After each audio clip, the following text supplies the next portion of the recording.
Welcome to Doctor Warrick's podcast channel. Warrick is a practising cardiologist and author with a passion for improving care by helping patients understand their heart health through education. Warrick believes educated patients get the best health care. Discover and understand the latest approaches and technology in heart care and how this might apply to you or someone you love.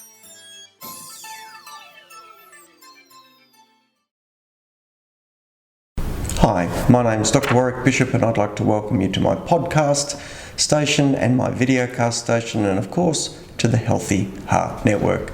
Today I'm going to talk about cardiac failure and one aspect that I get a few questions about, and that is yoga helpful for cardiac failure? Because patients invariably want to know what can they do to help their situation. Of course there's medications and we talk about that, but are there lifestyle things that can be employed to make a difference?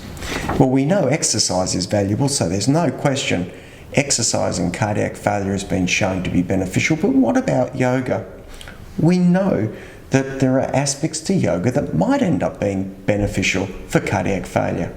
There is certainly some evidence that suggests the practice of yoga can turn down the autonomic nervous system, which is the driver, one of the problematic drivers in cardiac failure.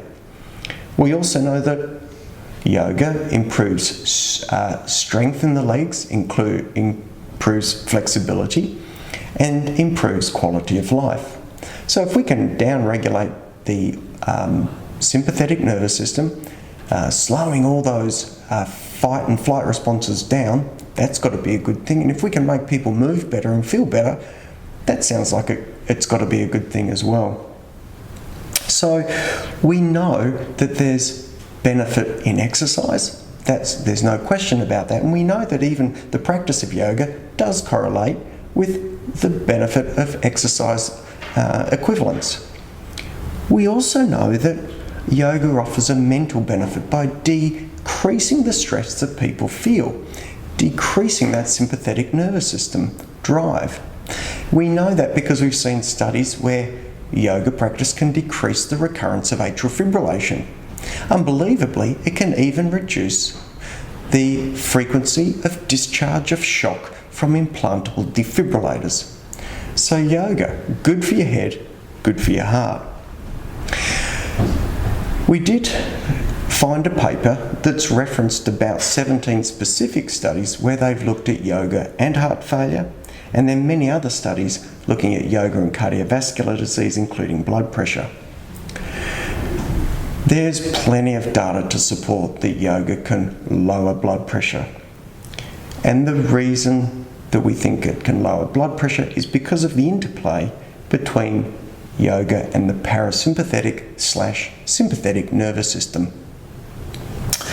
We think through muscular stretch, we can alter tone within the body and also release stress within the body and alter that sympathetic drive, increasing parasympathetic drive. There's also nice data to show that the heart failure trials with yoga demonstrate improved quality of life, improved flexibility, but they've also taken blood tests and demonstrated a decrease in inflammatory markers. How interesting is that? Further, other groups have demonstrated that yoga will decrease weight, which can be a good thing, and decrease depression rates. It's got to be a good thing as well. One other group went even further and took patients with decreased ejection fraction, put them through yoga or not for 6 months and then re-evaluated their hearts, demonstrating a clear-cut benefit in the group that undertook yoga with improved function of their heart. So, certainly sounds a very positive thing to do if that's the way you enjoy your exercise.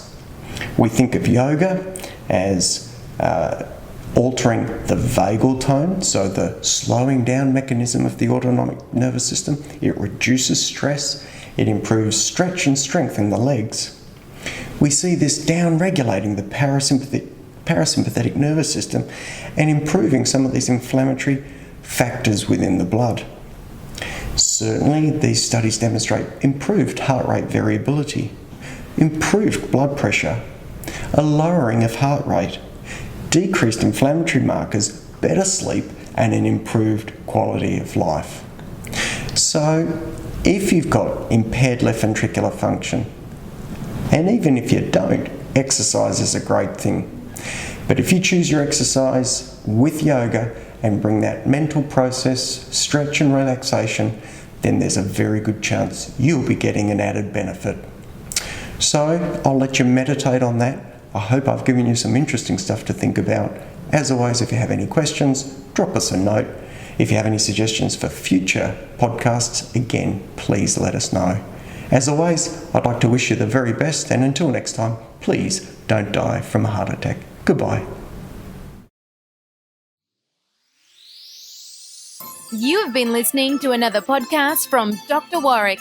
Visit his website at drwarrickbishop.com for the latest news on heart disease. If you love this podcast, feel free to leave us a review.